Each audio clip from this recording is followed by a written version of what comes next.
The morning began with a familiar creak under Loretta's heel as she stepped into the kitchen, third tile from the fridge, the one Walter never got around to fixing. Sunlight filtered through half-closed blinds, striping the room in dusty gold. The coffee pot hissed, but she ignored it.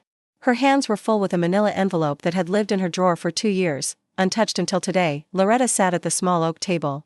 The one she and Walter had brought back from a Vermont flea market in 1988. Its surface was worn, the varnish dulled from years of grading papers and resting mugs of chamomile tea. She laid the envelope down gently, smoothing the creases like it was a child's drawing.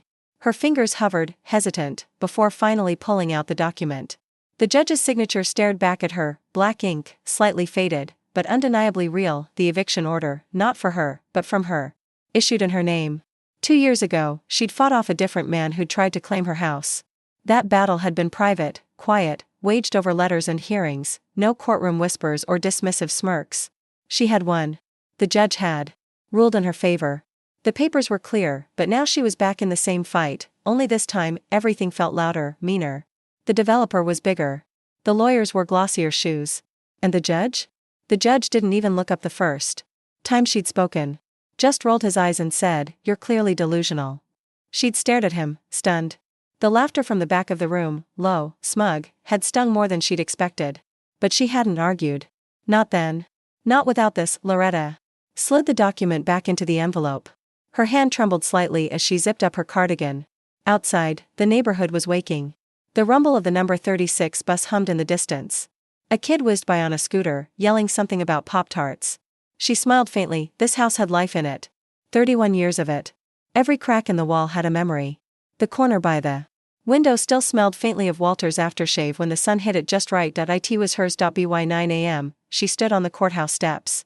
Her shoes, modest beige flats, felt too soft for concrete this cold. She had brushed her hair twice, checked her lipstick 4 times, and still didn't feel ready. Not for the dismissive looks. Not for the marble walls that echoed every footstep. Not for the way the courtroom's air always felt just a few degrees colder than the rest of the world. The bailiff barely glanced at her when she entered. Case 207, Jennings vs. Delacroix, the clerk called. That was her, Loretta Delacroix. Jennings was the developer, Harper Jennings, to be exact. She'd never met him. He didn't show up to hearings. He sent people instead, lawyers in dark suits with clipboards and calm voices that somehow made her feel smaller with every word. The judge looked up. Same one from 2 years ago. She recognized the silver band on his wristwatch. "Miss Delacroix," he said, his tone exasperated before she even opened her mouth. "You again." "I'm here to contest," she began. "You're clearly delusional," he muttered, just loud enough for the attorneys to smirk. The courtroom chuckled, a quiet rumble of amusement. Loretta didn't flinch. She reached into her tote bag, pulled out the manila envelope, and stepped forward. "I'd like to submit this into evidence." The bailiff took it. The judge frowned, impatient. He slipped the document from the envelope, eyes skimming lazily, until they didn't. He froze, then sat back, then read again. No one laughed now. The attorney for Jennings cleared his throat, shifted awkwardly. "This," the judge began, but his voice cracked slightly. He cleared it. "This is an official eviction order, dated July 6, 2023, signed by me." "Yes," Loretta replied softly. "Evicting the previous claimant. Confirming my ownership." The room was still. Loretta watched his face change. The smugness drained. The smirk fell from his lips. He blinked, then turned the document over as if expecting it to vanish.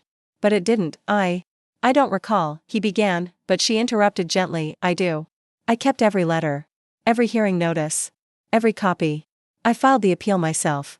You granted the final decision in my favor." The silence stretched.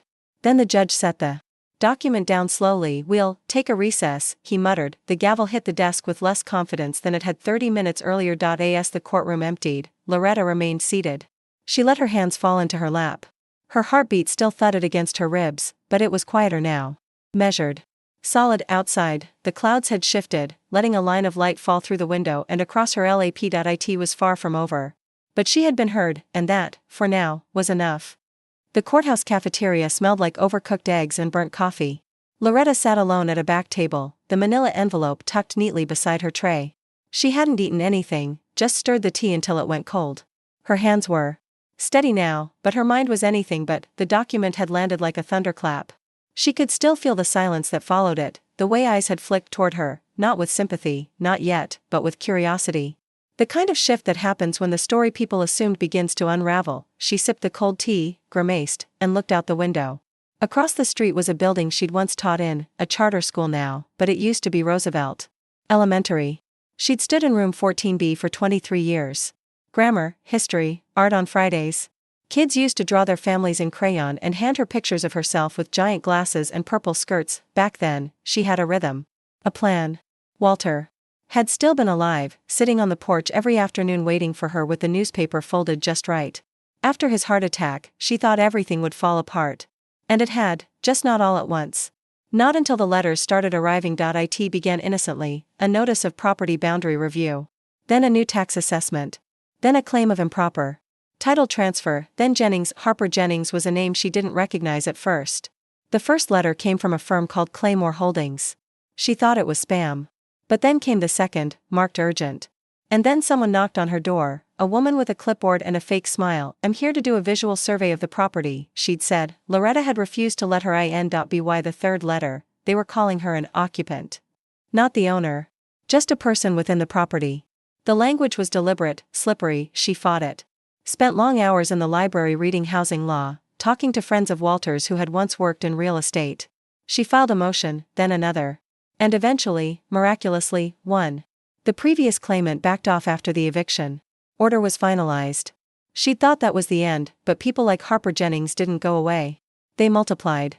They waited. He had found a loophole. Or at least, convinced someone to believe he had. His lawyers filed under a different company name, Silvercrest Equity Partners, and submitted a deed of sale that traced back to a shell trust in Delaware. Layers of paper. Legal fog. She had gone through every document she could find, trying to understand how someone could claim her house, as theirs. It was Walter's handwriting she found that saved her. One night, searching through old files, she'd opened a rusted filing cabinet in the attic. Inside, among yellowed bank statements and her son Marcus's kindergarten drawings, was the envelope. Walter had labeled it in his neat, almost obsessive script, "Property, Final Documents." 2017. Inside were copies of the will, the title transfer, and, most importantly, the eviction order from 2 years ago. Walter had kept it all. Trusted the paper trail more than the people. She ran her fingers over the edge of the manila folder now. The courthouse cafeteria around her buzzed faintly, but she was somewhere else. Back in that attic, dust in her hair, the light bulb flickering overhead. Holding the only thing standing between her and being homeless. Her lawyer, if she could even call him that, had withdrawn last week. Said it wasn't worth it. Not enough money in it. Not enough visibility. He told her it would be cheaper to just move on. Move on to what? A one-bedroom in someone else's basement? A shelter? Loretta stood, slowly. Slipped the envelope back into her tote and walked out of the cafeteria. The hallway outside the courtroom was empty now, but she could hear the murmur of voices behind the double doors. The judge had asked for a recess, and that meant they were scrambling. Looking through their files. Trying to figure out how they'd missed something so obvious. She hoped it rattled them. Her phone buzzed in her coat pocket. A message from Marcus. "How's it going? Want me to come down there?" She smiled faintly. Marcus lived in Portland. Now. A software engineer. Sweet, distracted, always buried in code. He didn't understand the legal system, not really, but he understood her. She texted back, still standing. That was enough. The courtroom reopened just after noon. The judge didn't look at her this time. He stared at the desk, thumbed through papers, and spoke with clipped professionalism. "We'll reconvene this hearing on Thursday at 10 a.m., he said. Pending review of the previously submitted documents. No apology. No admission, but a delay meant something. It meant they had seen it. And they didn't know how to dismiss her so quickly anymore. Loretta gathered her things. As she turned to leave, one of Jennings' junior lawyers, young, maybe mid-20s, too polished for his own good, approached her. "Miss Delacroix," he said. She stopped, cautious. He lowered his voice. "Just, off the record. That document? How long have you had it?" She looked at him. "Long enough," she said, and walked past him without waiting for a reply. Outside, the afternoon had turned overcast, the breeze cooler. She zipped up her coat and walked toward the bus stop. The battle wasn't over. But something had shifted. They didn't laugh today, and next time, they might listen. The next 3 days passed in a slow, restless rhythm. Loretta tried to fill the hours with routine, watering the basil plant in the window, ironing the same cardigan twice, writing out questions she already knew the answers to, but beneath it all, her nerves pulsed like a second heartbeat. Thursday was coming. And so was he. For the first time since this all began, Loretta had confirmation. Harper Jennings would be present at the next hearing. The announcement came quietly, slipped into a scheduling update emailed late Tuesday afternoon. She'd read it once, then again. Her stomach tightened. All this time, Jennings had operated through lawyers, firms, and cryptic LLCs. Now, the man whose name hovered like a shadow over her life was stepping out of the dark. She had imagined him before, tall, smug, maybe older. The kind of man who never made eye contact with the people he pushed around. But that was just guesswork. She knew how projection worked. Decades as a teacher had taught her that. Still, she wasn't ready. On Wednesday night, she stood in front of the hallway mirror, brushing her hair. Her reflection looked tired but solid. 61, yes, but not fragile. She touched the side of her face, smoothing out a wrinkle with her thumb. From the other room came the soft creak of floorboards, the same ones Walter used to complain about. She had left the bedroom door open again. Somewhere in the house, a radiator hissed. She walked through each room with care, checking windows, straightening chairs. This was her home. And tomorrow, she would defend it again. Thursday morning was gray. Fog clung low over the sidewalks, muting the world. Loretta stepped onto the bus with the manila envelope pressed close to her chest. Like armor, the courthouse was quieter than it had been Monday. Fewer suits. Fewer stares. When she entered the courtroom, she was the first to arrive. She took the same seat as before, second row, aisle, and rested her bag on the floor beside her. 10 minutes passed before she saw him. Harper Jennings entered like someone used to walking into boardrooms. Late 30s, maybe early 40s. Crisp blue suit, no tie. His jaw was clean-shaven, and he held a stainless steel water bottle like it was part of his wardrobe. He didn't look like a villain. He looked like someone who ran startups, who smiled at cameras, who said things like synergy without irony. He didn't look at her. Instead, he spoke briefly to his lawyer, adjusted his jacket, and leaned casually against the defense table like he was waiting for a lunch meeting to begin. Loretta watched him. There was no rage in her, no venom. Just a hard, quiet knowing. He doesn't belong here. The judge entered, and the room stood. Let's proceed, he said. His voice was more restrained this time, almost neutral. Jennings' attorney began, presenting their case as if the previous hearing had never happened. She spoke with poise, weaving legal language around vague ownership claims and transactional intent. The phrase, chain of title, was repeated more than once. Loretta listened, nodding occasionally, taking notes.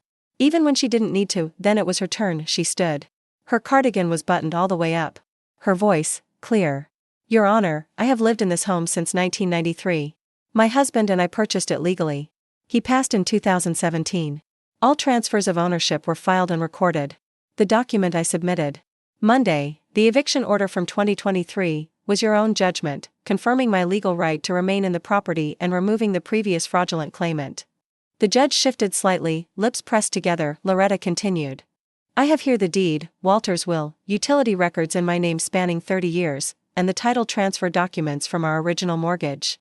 I have lived, paid, repaired, and preserved that home longer than most people keep a job. She stepped forward and laid a neatly organized folder on the clerk's desk. Jennings watched her now. Still unreadable. Still calm, but not smug.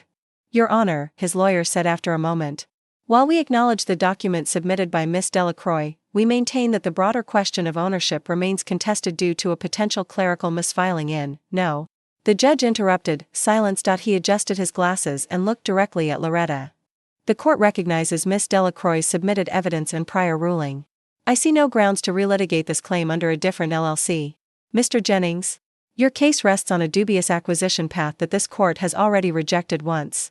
You're attempting to repackage an old loss with a new name. I won't allow it. Jennings blinked. His lawyer opened her mouth, but nothing came out. Loretta didn't move. This case is dismissed, the judge said flatly. Miss Delacroix retains ownership of the property. Court is adjourned. The gavel hit. Loretta exhaled. A single, trembling breath, not relief. Not yet. But something like it. The room emptied. Jennings finally looked at her, just a glance. But something in his face had shifted. Not guilt. Not shame. Just the realization that this wasn't going to be easy. That she wasn't going to be easy. She met his eyes, held them, and turned away. Outside, the fog had lifted. The air felt different. Crisp, sharp, awake. She stepped into the light.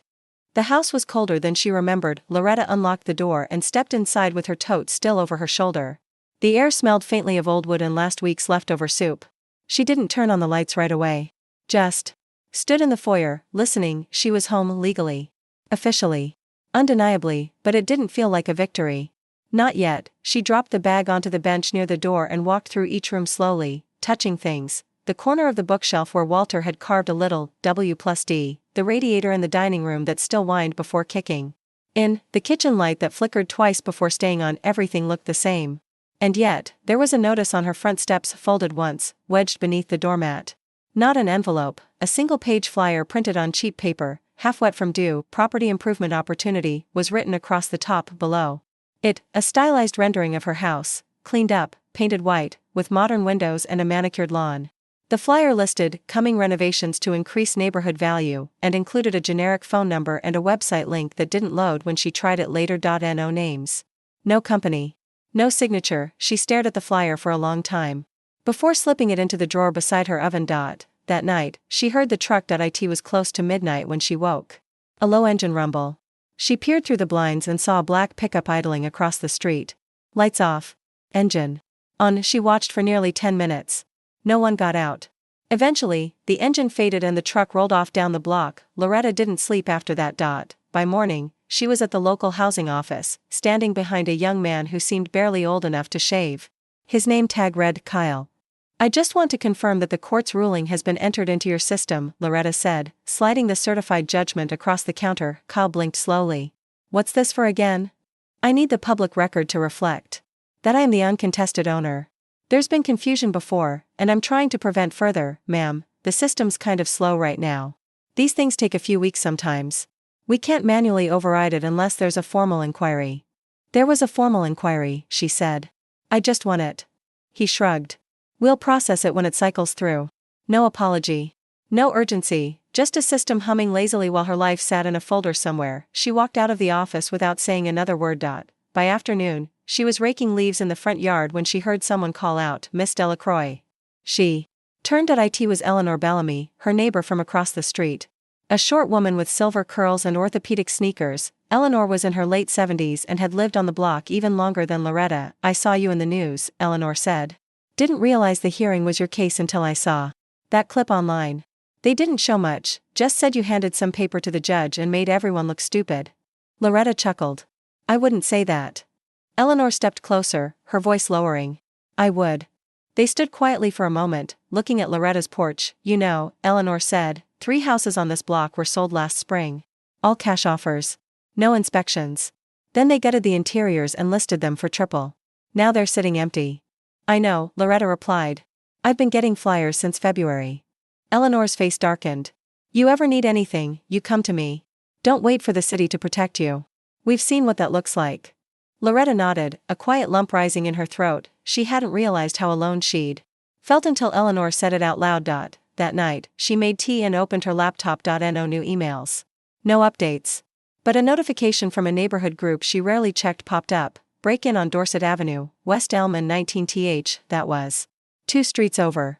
A home just like hers. She stared at the screen, then typed, Is there a description of the vehicle? No one responded. She closed the laptop, turned off every light in the house except the one by her bed, and left the hallway door open again. It wasn't over. Jennings had lost the legal round, but people like him didn't play just one game. They waited. They leaned. They pressured without touching, and somewhere out there, Loretta knew, someone was recalibrating. Trying to figure out how to make her house theirs without needing a courtroom again, but she wasn't moving, not now. Not ever. The morning was unusually still. Loretta woke to the sound of nothing. No kids laughing down the block. No car alarms, no leaf blowers, not even the usual metallic grumble of the garbage truck, just silence. She walked to the window and looked out. The street was there, houses in rows, small trees bending gently in the breeze, but something was off. A strange van, parked 2 houses down. No logos, no plates. Just matte gray, like it had been dipped in primer and forgotten. She stared at it for a full minute. No movement inside. Curtains in the neighboring house still drawn. She stepped back, pulled the curtain shut. At 8:43 a.m., the power cut out. Her kettle stopped mid-hiss. The refrigerator gave a soft clunk. The overhead fan slowed to a still. She stood in the kitchen, her hands resting lightly on the counter, and waited. After a few minutes, she checked outside again. Her block was dark. Street lights out. But 2 houses across the street still had porch lights on. Not a blackout, just her side. She opened her fuse box. Nothing tripped. Loretta didn't panic. She wrote down the time, called the utility company, sat through 4 automated menus, and finally reached someone named Tony. "Yes ma'am, I see a service disruption at your address," Tony said after typing for what felt like forever. "Says here, maintenance issue reported by the property manager." "There is no property manager," she said sharply. "I own this house." Silence. "Then, you might want to file a correction form. We can't restore until ownership is verified through our system." She closed her eyes. The system again, always the system. By noon, she'd filled out 3 forms, faxed scanned copies of her deed and the judge's ruling, and was told someone would call her back within 3 to 5 business days. No one did. That night, she heated a can of soup on the gas stove by flashlight. Sat in the dark dining room with a quilt over her legs and Eleanor's emergency radio playing a fuzzy jazz station in the background. She didn't feel brave. She felt angry, tired, and beneath it all, afraid, but she didn't cry. Marcus called around 9:30. "Mom? I saw you didn't respond to my texts." She hesitated. "Power's out." "What? Why?" "Weather's fine." "It's a long story." Marcus exhaled. "Is this about that developer again?" Loretta hesitated. "Let's just say the courtroom wasn't their last move." "Mom, you have to let me come down there. Or at least talk to someone higher up. This is harassment. You shouldn't be dealing with this alone." "I'm not entirely alone," she said, thinking of Eleanor. "But I'm okay. I know what this is. They're trying to make me uncomfortable. Make me give up." She could hear him typing. Clicking. Angry breaths between searches. "I'm going to post about this," he said. "This isn't right. People need to know." "No," her voice was firmer than she expected. "Not yet." "Why not?" "Because I don't want to turn this house into a headline. I want it to stay a home. Do you understand that, Marcus?" A pause. "Yeah," he said softly. "I do." She could feel his worry reaching across the miles. "I'll be okay," she said, more gently now. "Really?" They stayed on the phone a few more minutes. He asked if she had candles. If the neighbors had offered help. She didn't mention the van again. Or the cold spots in the house. Or the sinking feeling that her utilities wouldn't be the last thing someone tried to shut off. After the call, she sat on the edge of the couch with a flashlight resting on her knee. She thought of Walter again. Of the way he used to hum when he fixed things, window seals, cabinet doors, the antenna on the roof. He would have hated this. Not just the injustice, but the helplessness. The waiting. Around 11 o'clock, she walked to the front window and peeked through the curtain. The van was still there, but now its interior light was on, and someone was inside. She didn't move. Didn't call the police. What would she say? That someone was sitting in a van on a public street? Instead, she did what Walter would have done. She walked to the back of the house, opened the cabinet under the sink, and pulled out the dusty Polaroid camera they used to keep for garage sales. It still had film. She snapped a photo through the curtain. The flash lit the room for half a second, then darkness again, but she had it now. A record, evidence, and sometimes, that's all it takes to turn the tide. The photo developed overnight. Loretta had left it on the kitchen counter, weighed down by a chipped mug. By morning, the grainy image showed what she already knew: a van, faint interior glow, and a silhouette, just enough to prove presence. Not enough to prove intent, but it was a beginning. She took the photo, placed it in a Ziploc bag, and added it to her growing folder labeled, "Things They Don't Want in Court." The power still hadn't come back. Loretta filled a thermos with hot water at Eleanor's house that morning. The older woman had insisted she come over, not out of pity, but solidarity. The two sat by Eleanor's back window, which faced the alley between their homes. "I saw that van again last night," Eleanor said, sliding a small pair of binoculars onto the table. "Didn't get a plate. But I wrote down the time it left." Loretta smiled faintly. "You're more prepared than the neighborhood watch." "The neighborhood watch works for them," Eleanor muttered, pouring another cup of tea. Loretta's eyes lingered on a photo on Eleanor's mantle, a younger Eleanor in a protest line, holding a sign that read, "Housing is a right." "You ever feel like you're just waiting for the next thing?" Loretta asked. "Every day. But that doesn't mean you stop planning."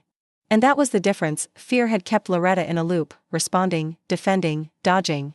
But now, something shifted. She'd been on the defensive for too long. It was time to think ahead. That afternoon, she visited the local community legal center.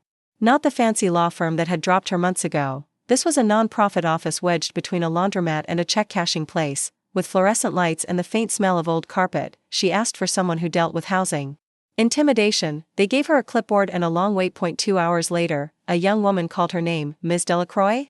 I'm Kara. I'm with the Housing Justice Project." Kara was maybe late 20s, with short curls and a jacket too thin for the weather. She walked Loretta to a cramped office where a window fan buzzed weakly against the summer heat. "I've been following your case," Kara said before Loretta could even start. I watched the live stream of your last hearing.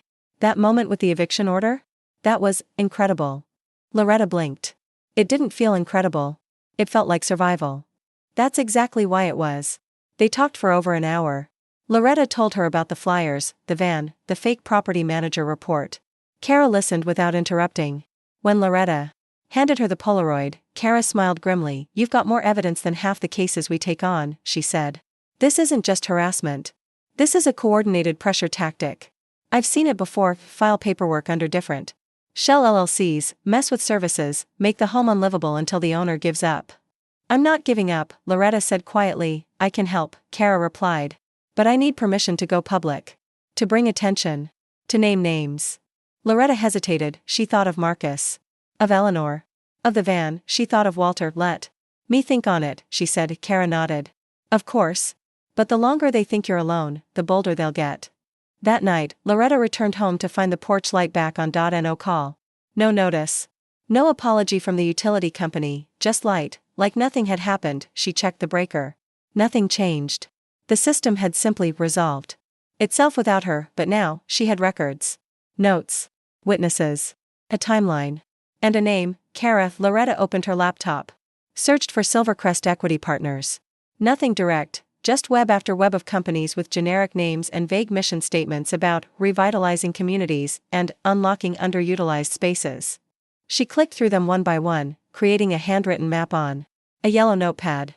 Arrows, names, old LLCs. Somewhere in the tangle, she found it. Jennings Strategic Holdings LLC, same mailing address as Silvercrest, registered to a P.O. box in Nevada. She underlined it twice. A knock at the door made her jump. She stood carefully, heart racing, and looked through the peephole. It was Eleanor, holding a casserole dish. Loretta opened the door. Just figured you hadn't cooked today, Eleanor said. And I wanted to say, I heard about the power coming back. That means they're rattled. Loretta accepted the dish with a tired smile. I'm not done, she said. Eleanor patted her shoulder. Good. Because they're just getting started.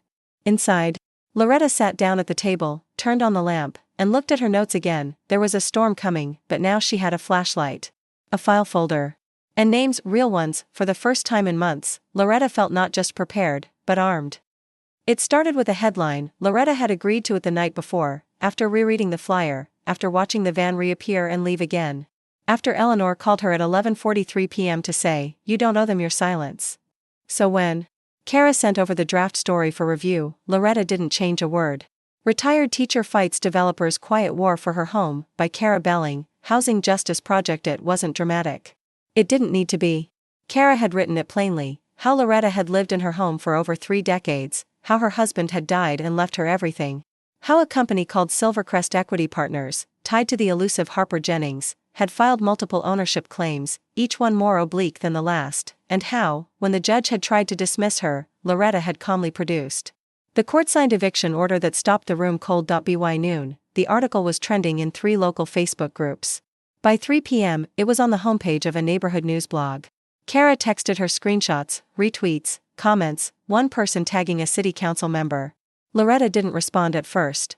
She just sat at her dining table, reading and rereading the article. Seeing her life in someone else's sentences, she hadn't told Marcus yet. He found out anyway. He called her just after 5:30. No, hello, Mom, you're viral. I didn't go looking for that, she said. I know. He paused. I'm getting messages from people. Friends, coworkers. They're sending me links. Someone posted your story on Reddit. It's on TikTok now. Someone put piano music over a clip of your hearing and called you America's legal grandma. Loretta laughed, despite herself. I'm coming down this weekend, he said, voice firmer now. I should have come sooner. Marcus, no. Arguments. I need to see you. You shouldn't be going through this alone. She didn't protest this time. He arrived Saturday morning, wearing a backpack and eyes full of questions. He hugged her tightly at the door, pulled back, and looked her over like she might vanish. Still standing, she said, smiling. He looked at the porch. New locks. I changed them Thursday. He nodded. Inside, he moved through the house. Slowly, as if relearning its corners. The last time he'd stayed here was the winter after Walter passed. He'd slept in the guest room with the peeling radiator and cried into his pillow when she wasn't looking. Now he was 32, taller, quieter, but with the same furrow between his eyebrows when he was worried. Have you heard from them? Again, he asked. No. But I can feel the space they left behind. He looked at her. You're really doing this, he said. You're winning. No, Loretta said. I'm just not losing. That afternoon, Kara came by with a film crew.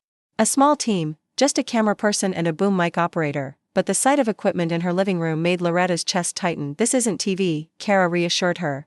Just a web interview. Nothing flashy.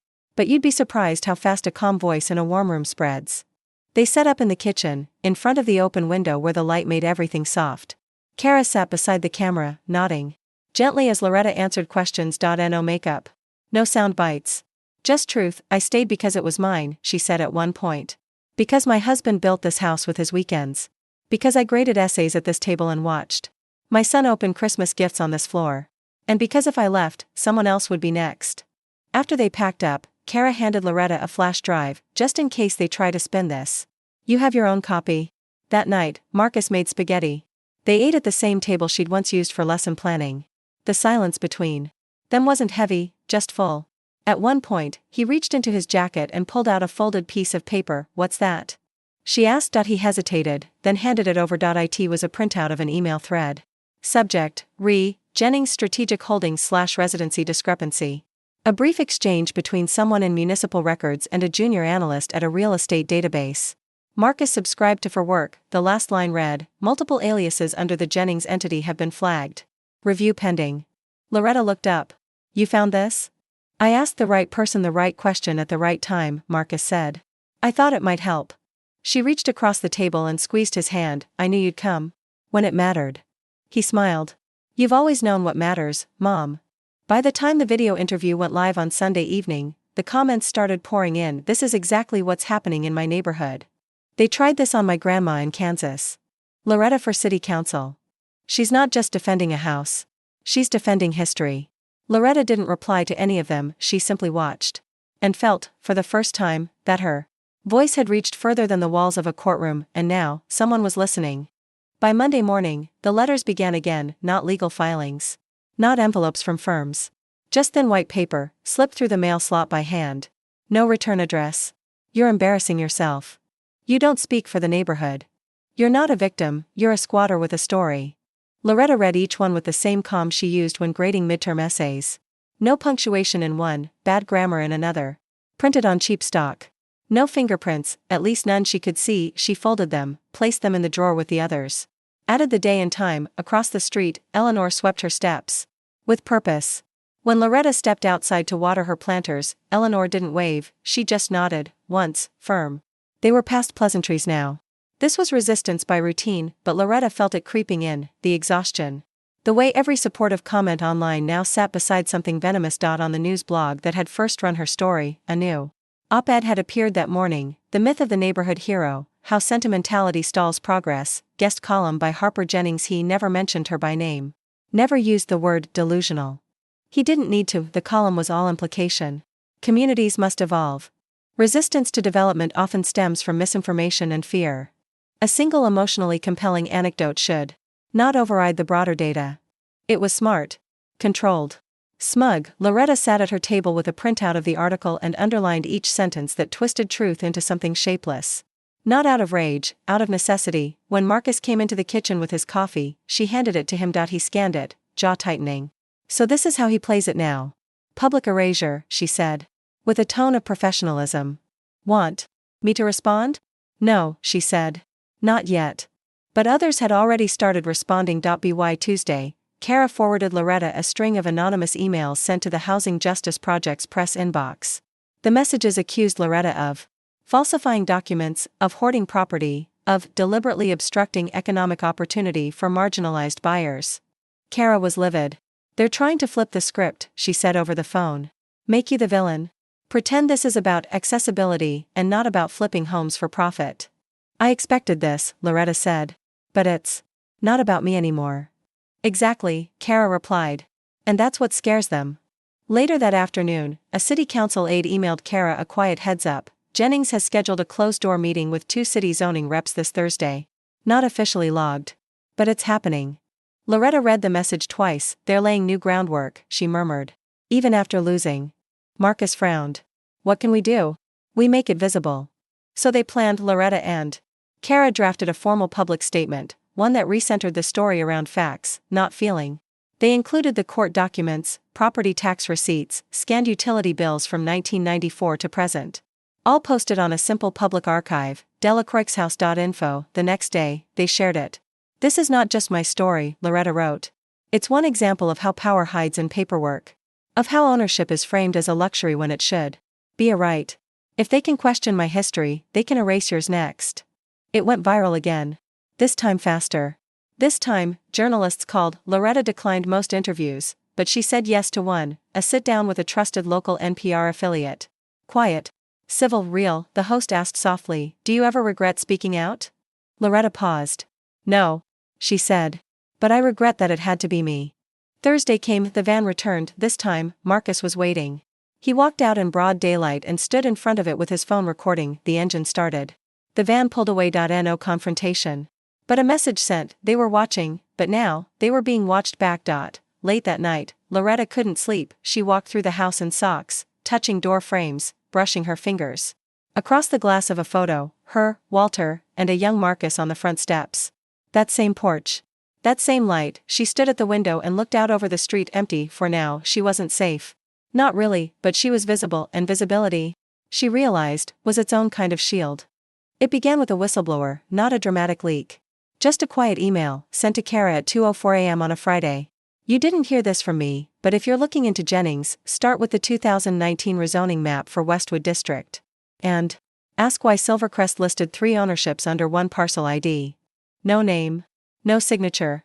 But the metadata checked out. City Hall server.by 7:30 that morning, Kara was at Loretta's door holding a laptop and 2 large coffee cups. Loretta read the email, then the attachment, parcel maps, property lines, acquisition timelines. 1 line jumped out, filed as 3 separate acquisitions, all within 48 hours, all traced back to the same trust. "It's fraud," Kara said quietly. "Layered just enough to look legal, but when you overlay the timelines, it's a shell game." Loretta leaned back in her chair. "And my house was supposed to be next." Kara nodded. "They've done this before," she said. "Just not to someone who pushed back this hard."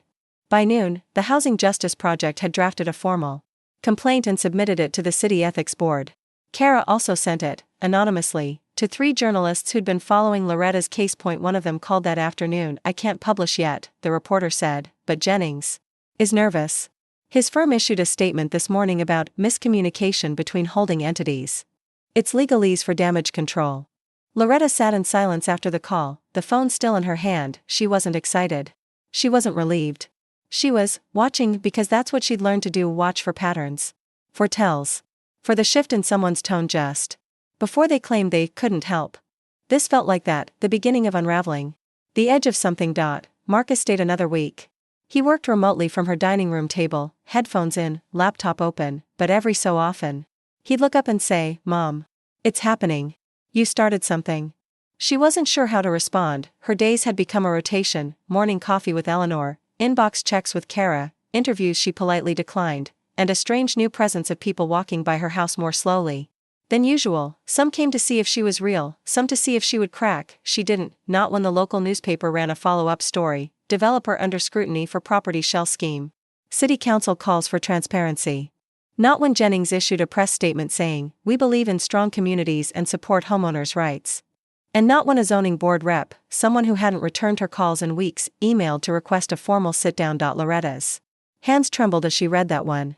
She showed it to Marcus. "You did that," he said. "No," she replied. "They did. I just didn't let them do it quietly." Eleanor knocked that evening with news of her own, 3 blocks down. "They're organizing a town hall," she said. "People want to talk about all of this. Not just your case, the whole picture." "They want me to speak?" Eleanor raised an eyebrow. "What do you think?" Loretta exhaled slowly. She had never liked microphones. Even in her teaching days, she used her voice carefully, not to fill rooms, but to hold them. "I'll go," she said. "But only if it's not about me. If it's about us." That weekend, she watched the Jennings name fall off a city newsletter, not erased. Just omitted. An event he was meant to sponsor had quietly dropped his logo, and Silvercrest? Its website went offline, just a 404 page, the first visible crack. Kara grinned when she saw it. "They're backing out. Piece by piece." But Loretta didn't grin. She simply made another photocopy of the parcel map and filed it under a new folder, "When they try again." Because she knew this wasn't the end. Not really. Developers didn't disappear. They rebranded. Waited. Changed names. Showed up 2 zip codes over, but now, there was a map. A paper trail. A neighborhood that had seen behind the curtain, and a woman who'd already stood in the courtroom and refused to sit down. She didn't want fame. She didn't want speeches, she just wanted her home. And now, more people wanted to keep theirs, too. The storm hadn't passed, but the winds had shifted. The auditorium at Westwood High smelled like waxed floors and folding chairs. Loretta stood at the back entrance, clutching her notes. She hadn't been in this building in years, not since she'd retired and left behind PDA nights and faculty meetings. The walls looked the same, pale blue with paint chipping near the corners. But tonight, they weren't filled with students. They were filled with neighbors. Over 80 people had shown up. The folding chairs had been set in uneven rows. 2 local news outlets were present, one with a camera tucked discreetly in the corner, the other with just a notebook and a name badge. There were more people standing in the back than sitting down. Eleanor waved Loretta in and guided her toward the front. Kara was already there, speaking with the town moderator. Marcus sat in the front row, arms crossed protectively, eyes flicking between everyone who approached his mother. Place is full, he said under his breath. Full doesn't mean listening, Loretta murmured, but she was wrong. The room had that kind of silence only found in courtrooms and classrooms, where attention feels physical. Like the moment before a test is handed out. Or a verdict read. The town moderator cleared her throat at 7:04 and stepped up to the microphone. Tonight's meeting is an open forum on property development practices and residential protections. The floor will hear first from Loretta Delacroix, whose recent legal defense has sparked public interest. No applause. Just a stillness that felt like breath being held. Loretta stood slowly. Walked to the mic, placed her papers on the podium. But didn't read from them. She looked out at the crowd. A man in a neon construction vest. A teenager with chipped blue nail polish. A mother holding a toddler in the back. People of every type, every age, some angry, some exhausted, some just curious. She didn't need to yell, "I don't want to be here," she began, not with bitterness, just clarity. "I wanted to live my life. I wanted to tend my basil and fix the front gate and remember my husband in a home we built together. But someone decided that wasn't enough. They decided I was in the way." She paused. The mic barely picked up her breath, and then the system decided maybe they were right. A quiet murmur. Someone near the back nodded, "But I had proof. I had names. I had paperwork. And I had just enough energy left to stand up." She looked toward Kara, then Marcus. "But not everyone does. Some people give up because the mail keeps coming. Because the light switches stop working. Because no one answers their calls." She looked out at the crowd again. "You are not obstacles. You are not outdated. You are not clutter to be swept away in someone else's vision of progress." There it was. The silence broke, not with applause, but with people shifting forward in their seats. Hands raised, the floor opened. A man from Maple Avenue stood first. "They lowballed me 6 months ago. Said the house had deferred maintenance. Then I found out my water bill was being routed through an account with their name on it." A woman near the aisle. "My mother's senior housing was rezoned last fall. We didn't even get notice until she was told to leave." A teenager stood and said, "There's nothing for people my age unless we leave." Story after story. Loretta listened to each one, some with fury, some with tears, and a few, most painfully, with tired resignation. But for every voice that cracked, another spoke up louder. The moderator finally returned to the mic after 90 minutes. "We'll be forming a working group," she said. "Starting tonight. Citizen-led. With legal and city oversight. Anyone willing to volunteer can sign this sheet on the side table." The line formed immediately. And Loretta? She didn't sit, she stood by the door, shaking hands. No smiles, no grandstanding, just connection. The construction worker from earlier approached. "You held the line," he said. "You didn't blink." "I blinked plenty," Loretta replied. "But I didn't leave." By the time she and Marcus walked home, the night air had cooled. "You know that was leadership, right?" He said. "I know that was necessity," she answered. "No cameras tomorrow. No microphones. But they'll keep coming to you." She looked up at the street lamp humming above their heads. "Then I'll keep answering." They reached the porch. The van wasn't there. The porch light stayed on. For the first time in months, Loretta slept with the windows open, and the whole block breathed a little easier. It came by certified mail. A heavy envelope, thicker than the others, dropped through the mail slot with a thud. Loretta stared at it on the floor for a moment before picking it up. She knew the weight of legal paper. The density of bad news dressed. In professional formatting, the return address was unfamiliar. Greenland Title and Holdings, LLC. Another name. Another mask. She opened it slowly. Inside were 3 documents: a formal notice of intent to review title discrepancy, a proposed settlement agreement, and a letter of advisement signed by a new firm Loretta had never heard of, but one name stood out, Jennings, still behind it. Still pushing, she skimmed the pages. The language was designed to overwhelm, to confuse, to wear down. The notice claimed a technical error in the original title transfer from Walter's will. Something about a reversion clause not being properly dissolved, meaning technically, the land was still subject to secondary review under dormant clause jurisdiction. Loretta's stomach tightened. It was fiction wrapped in footnotes, but it was dangerous fiction. The proposed settlement offered a quiet exit. Jennings would generously offer to buy the house at market value plus a 15% premium, if Loretta vacated within 30 days and signed a non-disclosure agreement. It was a bribe, wrapped in legality. She placed the papers on the dining table and stared at them. Marcus called within the hour. I saw the notice on the property records site, he said. Jennings just refiled under a fifth LLC. They're trying to exhaust your will. Loretta sat in silence, hand on the document. I have two options, she said quietly. Fight again. Or take the offer and live somewhere that doesn't have Walter's handprints in the doorframe. Marcus didn't speak right away. Then? You already know what you're going to do. I do, she said. But I had to say it out loud. Kara arrived the next morning. She had already read the filings. They're betting on you being tired, she said. They want to test what winning really costs you. Loretta slid the NDA across the table. Will this stop me from speaking if I sign it? Absolutely, Kara said. It's airtight. You'd never be able to tell anyone they tried this again. You'd disappear from your own story. Loretta looked toward the window. The light fell through it just like it always had. The basil on the sill was wilting slightly. She hadn't watered it in 2 days. Too much happening. I'm not vanishing, she said. Kara smiled. Then let's get ready. The next few days were a blur of movement.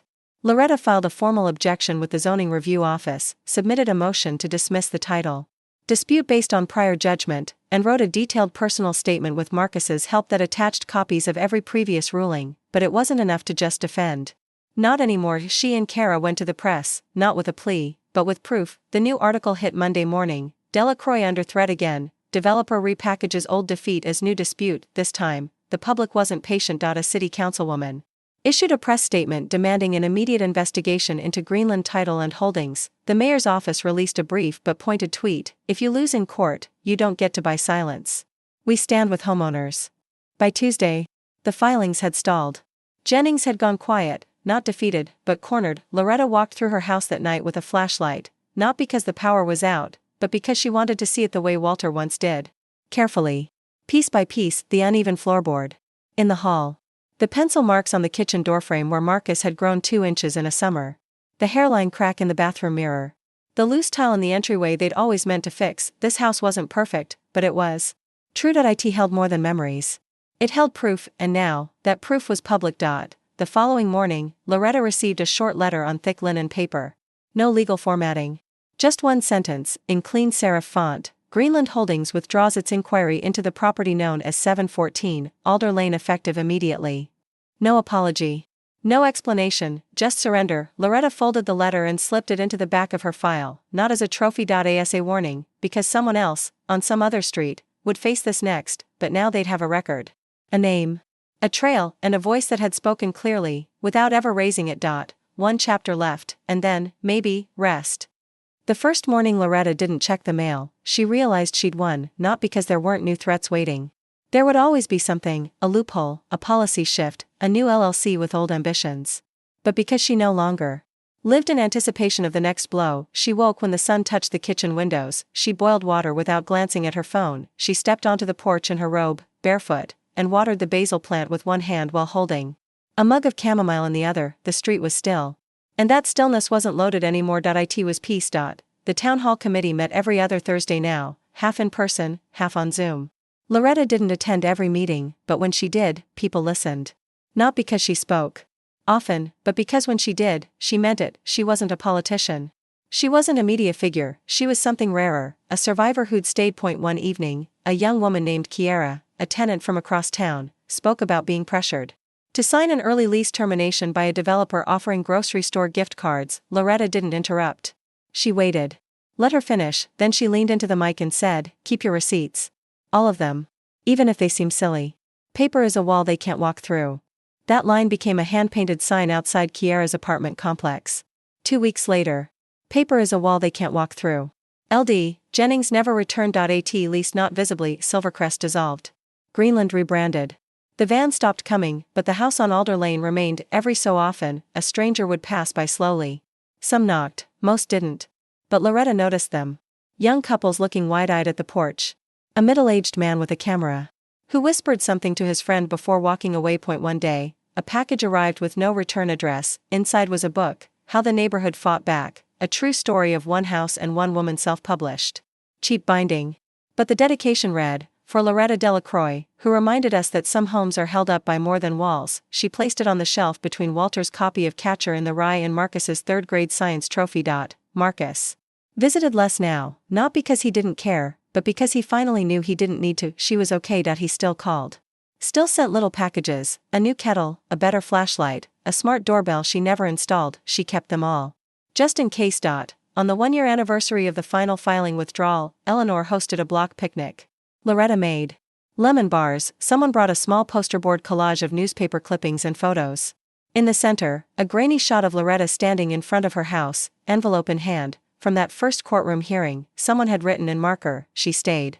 Loretta laughed when she saw it. "I didn't do it alone," she said. "You didn't let them make you invisible," Eleanor replied. "That's the difference." That night, Loretta sat on her porch alone. The air was warm. Streetlights hummed. She looked up at the stars and whispered Walter's name. "Still here," she said, and then she closed her eyes, listened to the quiet, and this time, it didn't feel like waiting. It felt like belonging. It felt like home.